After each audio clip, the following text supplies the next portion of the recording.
келіп, балаларыңызбен жасты жігітпен сөзге келу менің ойымша ұят болар. Бекболат аға, сондықтан сабырлыққа шақырамыздар да. Барлық мәселені сөзбен шешуге болады. Қызуғандылыққа салынбай қояйық, тәртіп деген бар. Рахмет. Қатысушылардың арасында тағы пікір білдірушілер бар ма? Ислам, Ақжарқын. Ақжарқын. Дегенде, Мадина апайдың өзі шешеді ғой. Менің ойымша бұл кісіге өзімен қатарлы құрдас немесе бір-екі жас үлкен кісі керек сияқты. Өте үлкен керек емес деп ойлаймын. Және де келетін үміткер ең басты принципті білуге Мадина апайға сырға салу. Соның бәрін біліп келу керек деп ойлаймын. Неге келіп ап ұзақ әңгімені айтудың қажеті жоқ. Рахмет, Ақжарқын. Ислам. Мен де айта кететін жай. Негізі бұл мәселе осы жастағы кісілердің арасында болып жатқан мәселелерді былай көріп отырудың өзі бізге ыңғайсыз отыр да, шыны керек. Мен өз мамама айтамын, мама деп, бір жаныңызға бір жігіт болса тауып алсаңызшы деп өйстіп айтамын. Менің анамның жасы 43-те әлі.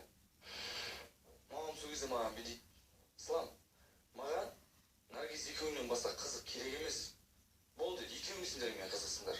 Сендер менің махаббатымсыңдар, сендер менің жүрегімсіңдер, сендер менің таңдауымсыңдар. Болды, сендердің артық ешкім керек емес маған дейді. Болды, мен сол нәрсені көргеннен кейін бұл жерде ешқандай пікір айта алмаймын.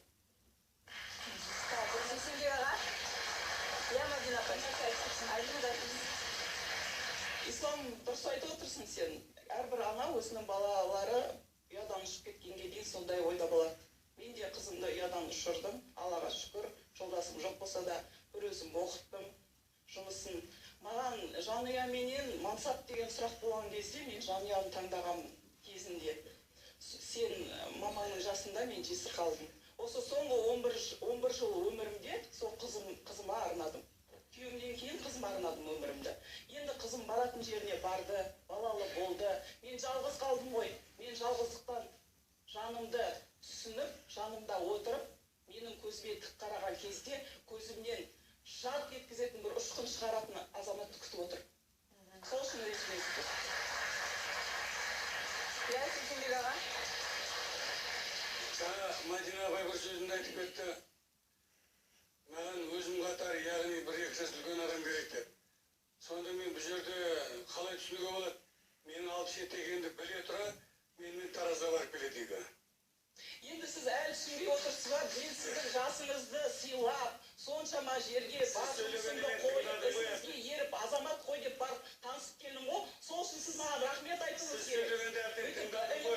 Біліп алып кетіп отырған өзіңіздің жасыңызға ұят емес па? Әйел адаммен салғасып отырған? Айтысқан жоқпын сізбенен. Сөзге мына Бақтыбай айтатын.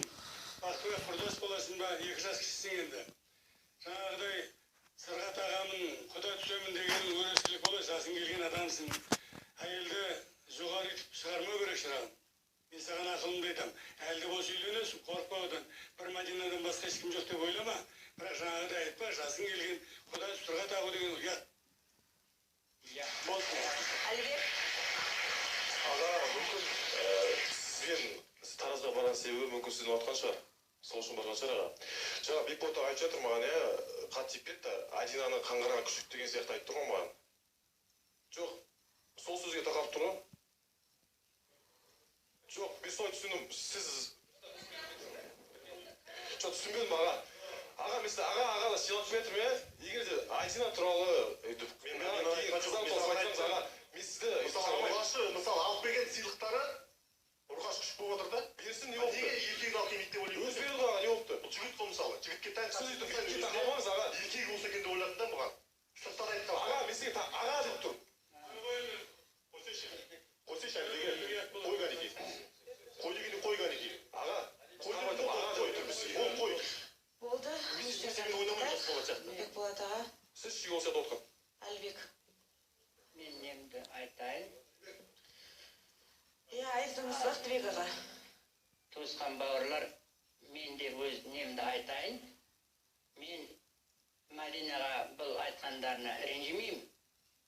Себебі мен оны кеше байқадым, ана неге кіргенде, сосын анерге барғанда. Себебі бұл жұмыс жағы болмайды екен. Бұл берді істейді. Анау павричныйдан бері келу керек. Ол үшін таңертең 5:30-5-те тұру керек. Бір проезд қазір қымбат такси-паксименен. Соған ойландым, мен де ойландым, дедім. Бұл Мәдинаға осы төңіректерден болу керек. Осы төңіректен. Анандай екінші бір айтайын дегенім, бұлар ана Павришниді білмейді, Павришниді ауыл деп ойлайды. Ол ауыл емес. Ол городской типте салынған. Ол өте күшті. Басқа жерлер енді бұның да квартирасы бар екен, ана Қошмамбет деген жерде. Олар ауыл. Действительно ауылға саналады. А бізде,